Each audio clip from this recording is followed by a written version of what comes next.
Nas profundezas das florestas do interior do Maine, o FBI está descendo por uma estrada de cascalho remota. O destino deles é a casa no final dessa estrada, escondida do público. Esta casa branca parece quase abandonada, com o mato alto e as janelas tapadas com tábuas.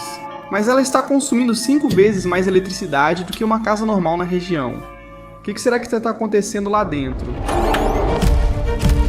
Autoridades federais continuam investigando e fechando operações ilegais de cultivo de maconha chinesa em todo o Maine. Máfia chinesa é um termo mais simples e mais fácil de entender. Nesta casa estavam chineses enviados ao Maine para cultivar grande quantidade de maconha. Todos os cômodos da casa viraram estufas, com luzes intensas e mangueiras de irrigação. Os trabalhadores dormiam juntos, recebiam $1.000 por mês para trabalhar 24 horas por dia, 7 dias por semana e quase não podiam sair da casa. Essas casas também eram muito perigosas. Havia fios elétricos expostos, sistemas de energia ilegalmente modificados para suportar a alta demanda, e um risco elevado de mofo, incêndio e envenenamento por monóxido de carbono. Você pode achar que eram só alguns malucos tentando ganhar dinheiro rápido. Na verdade, essa era apenas uma das 270 casas no Maine ligadas ao Partido Comunista Chinês, todas abrigando cultivos ilegais de maconha. E se ampliarmos ainda mais? Nova York, Michigan, Oklahoma, Novo México, Colorado e Califórnia foram todos ligados a esses cultivos ilegais de maconha, financiados pelo Partido Comunista Chinês. Mas não é só lucrar com a maconha. O Partido Comunista Chinês tem um objetivo maior: ampliar sua influência na América rural e usar essa droga para espionar americanos desavisados. Você quer dizer que isso é mais importante que a maconha? Acho que é maior que a maconha. Em setembro de 2020, o Maine começou a emitir suas primeiras licenças para o cultivo e a venda legal de maconha. Foi basicamente quando a maconha se tornou legal no estado pela primeira vez. O Partido Comunista Chinês viu isso como uma grande oportunidade e começou a enviar seus cidadãos para o Maine. A nova legalização da cannabis, assim como a alta demanda por ela no Nordeste, eram as condições perfeitas para que o mercado negro prosperasse. Em apenas 2 anos, o mercado negro cresceu tanto que a senadora do Maine, Susan Collins, começou a receber reclamações de eleitores. Por que a China está enviando seus cidadãos, fazendo com que entrem clandestinamente no país para abrir operações ilegais de maconha em comunidades rurais do Maine? Em agosto de 2023, cidadãos chineses foram flagrados cultivando maconha no condado de Franklin, no Maine. Os vizinhos relataram que o cheiro dessas plantas de cannabis era tão forte que saía da casa e podia ser sentido em todo o pau do bairro. O departamento de polícia do condado de Franklin monitorou a casa por meses antes de obter um mandado para a busca. Ao entrarem na casa, encontraram o imóvel vazio e redesenhado, com todos os cômodos cheios de plantas de maconha do chão ao teto. A caixa elétrica ao lado da casa foi ilegalmente modificada para suportar a grande carga de energia exigida para iluminar essas plantas. Em um quarto muito pequeno, os investigadores encontraram 2 cidadãos chineses vivendo em condições extremamente apertadas. Eles dormiam em um colchão sem lençol ao lado da mala, vivendo como prisioneiros na casa que eram obrigados a cultivar. Vizinhos também viam caminhões U-Haul sem identificação chegando à casa à noite. O caminhão U-Haul ficava estacionado na casa por cerca de 1 ou 2 horas e então ia embora misteriosamente. Esses veículos eram supostamente usados para transportar grandes quantidades de maconha colhida para fora do estado, evitando os postos de controle das rodovias e se misturando com todos os outros carros. Esses caminhões U-Haul transportando maconha para fora do Maine normalmente seguem para uma casa secreta ou armazém em uma área suburbana. Aqui o produto é fracionado, reembalado e preparado para sua distribuição final. A maior parte do produto segue para Boston e Nova York.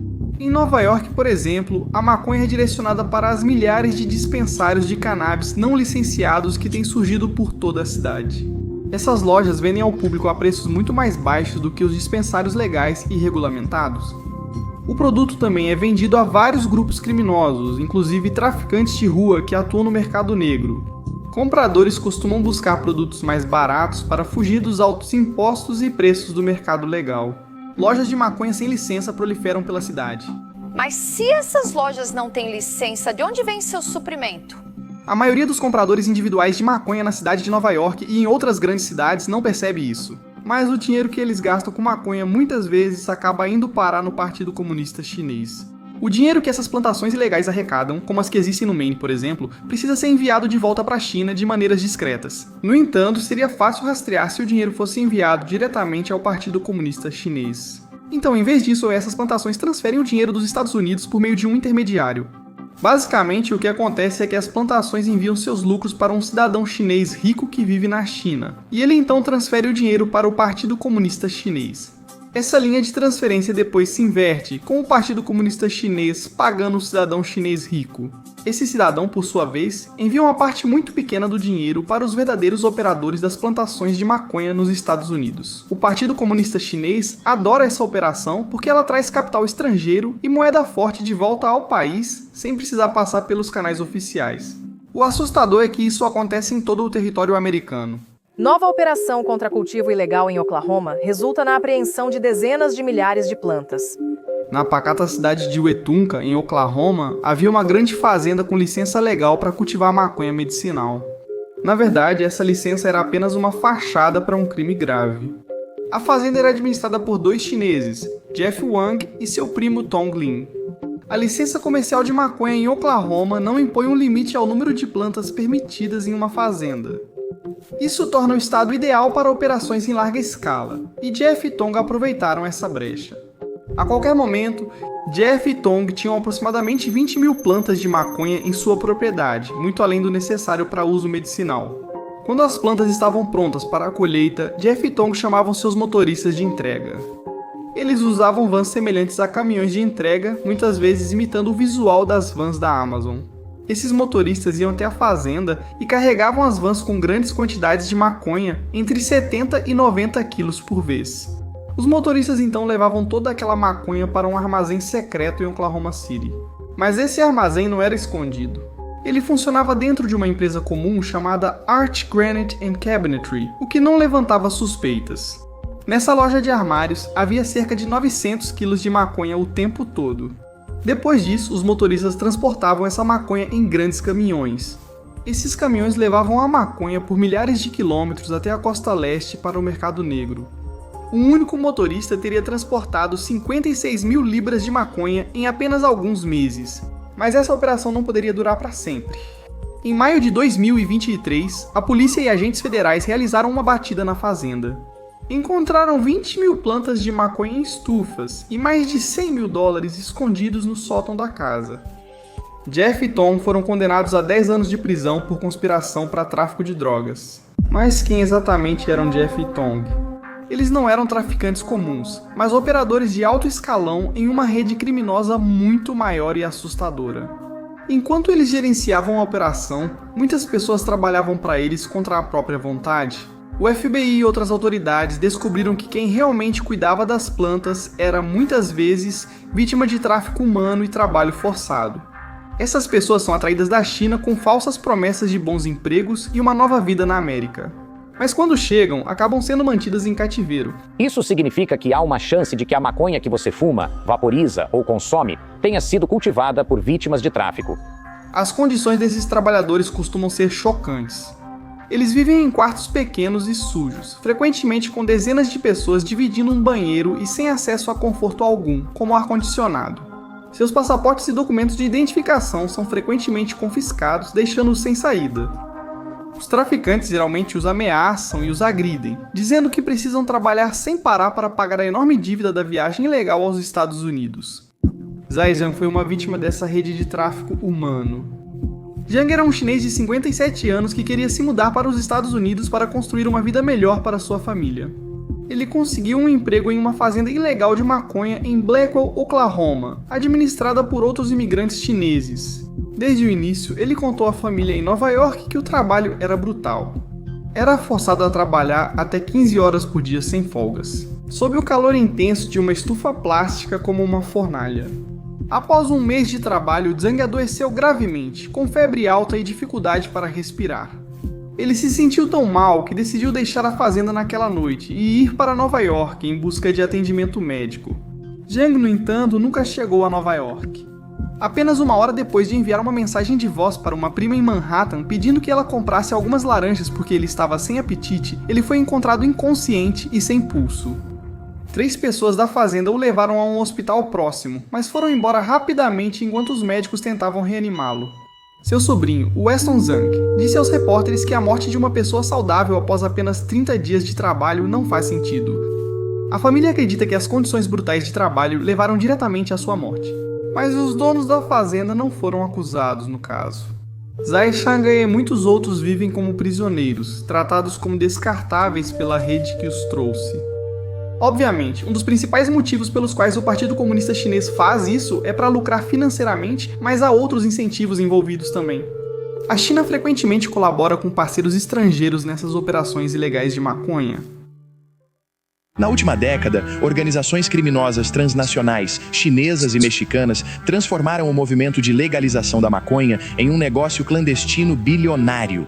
Muitos chineses que comandam plantações ilegais de maconha nos Estados Unidos tornaram-se os principais lavadores de dinheiro dos cartéis mexicanos. Os cartéis geram enormes quantias de dinheiro com a venda de drogas nos Estados Unidos e precisam de uma forma de enviar esse dinheiro de volta ao México.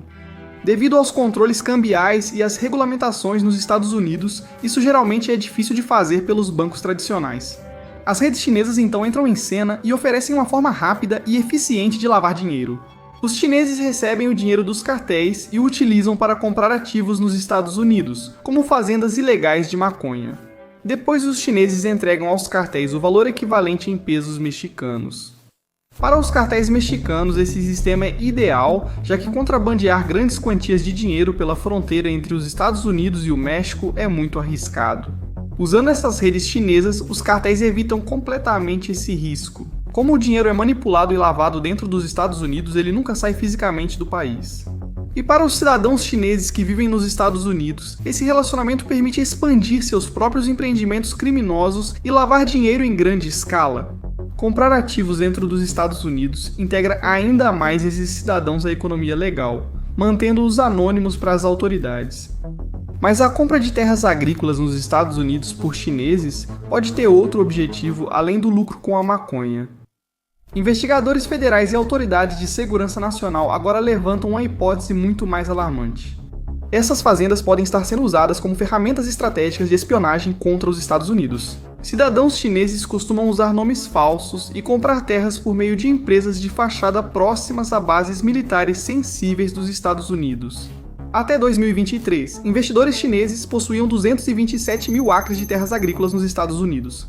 Isso equivale a apenas 0,02 a 0,03% de todas as terras agrícolas privadas dos Estados Unidos, uma fração muito pequena. Para comparação, investidores do Canadá, dos Países Baixos e da Itália possuem milhões de acres de terras nos Estados Unidos, muito mais do que a China. A preocupação não é com a área total, mas com a localização dessas terras. Em 2022, o grupo Fufeng, uma empresa agroindustrial chinesa, comprou 370 acres em Grand Forks, Dakota do Norte, para construir uma fábrica de milho. Essa fábrica de milho traria muitos empregos para Grand Forks, desde a mão de obra para construir a fábrica até a equipe necessária para operá-la. O problema dessa fábrica, porém, era a sua localização. Esses 370 acres ficam a 12 milhas, cerca de 19 quilômetros, da base aérea de Grand Forks, que abriga equipamentos sensíveis de drones e sistemas espaciais. A base aérea de Grand Forks é um dos principais centros dos Estados Unidos para o desenvolvimento de sistemas aéreos não tripulados. Especialistas temem que a compra de terras pelo grupo Fufeng possa ter como objetivo monitorar as operações militares em Grand Forks. O grupo Fufeng afirma ser uma empresa privada, mas seus executivos têm fortes vínculos com a rede política chinesa, incluindo o Partido Comunista Chinês. Em janeiro de 2023, a Força Aérea dos Estados Unidos se pronunciou oficialmente. O secretário assistente da Força Aérea, Andrew Hunter, escreveu que o projeto do grupo Fufeng representava uma ameaça significativa à segurança nacional por causa da proximidade com a base. O Conselho Municipal de Grand Forks votou para cancelar o acordo de desenvolvimento e na primavera de 2023, o projeto do grupo Fufeng foi encerrado. Para muitos americanos, foi a primeira vez que ouviram falar sobre a China comprando terras agrícolas nos Estados Unidos. Mas esse não foi o único caso. Em 2013, o maior grupo de processamento de carne da China, anteriormente conhecido como Xuanhe International, adquiriu a Smithfield Foods, na Virgínia, por 4,7 bilhões de dólares. A Smithfield Foods, gigante da carne suína, possuía mais de 146 mil acres de terras agrícolas em vários estados. Foi a maior aquisição de uma empresa americana por uma chinesa na história. Essa aquisição também deu a uma empresa ligada à China o controle sobre uma grande parte das terras agrícolas e do suprimento de alimentos dos Estados Unidos. Críticos passaram a questionar se a Shuanghe International era realmente privada ou se era influenciada pelo governo chinês, possivelmente dando a Pequim controle sobre um recurso vital dos Estados Unidos, a carne suína. A preocupação cresceu quando descobriram que a Smithfield fornecia carne suína regularmente para bases militares americanas. Teoricamente, a China poderia contaminar o suprimento de carne suína destinado aos soldados americanos. Além disso, muitos temiam que os lucros dessa produção fossem enviados para a China, em vez de reinvestidos na economia americana ou entre os agricultores dos Estados Unidos. Naquela época, em 2013, havia menos tensão política entre a China e os Estados Unidos do que existe hoje. O acordo acabou sendo aprovado quando os Estados Unidos concluíram que não havia ameaça direta à segurança nacional. Após a aquisição, a Smithfield passou a exportar grande parte da carne suína para a China, ajudando Pequim a suprir sua demanda durante períodos de escassez. Hoje, a Smithfield é a maior produtora mundial de carne suína, processando cerca de 27 milhões de porcos por ano, ainda sob controle chinês. Eles possuem mais de 146 mil acres nos Estados Unidos, principalmente em Missouri, Carolina do Norte e Virgínia. O que começou como uma simples apreensão de drogas se transformou em um assustador quebra-cabeça de tráfico humano, lavagem de dinheiro global e ameaça crescente à segurança nacional. É um lembrete de que, no mundo de hoje, um simples saco de maconha comprado na rua pode fazer parte de uma organização criminosa muito maior e mais perigosa, que remonta até um governo estrangeiro. Mas a China não é a única atuando nessa nova Guerra Fria. Os Estados Unidos estão reabrindo bases militares da Segunda Guerra Mundial no Pacífico, e o motivo disso pode te surpreender.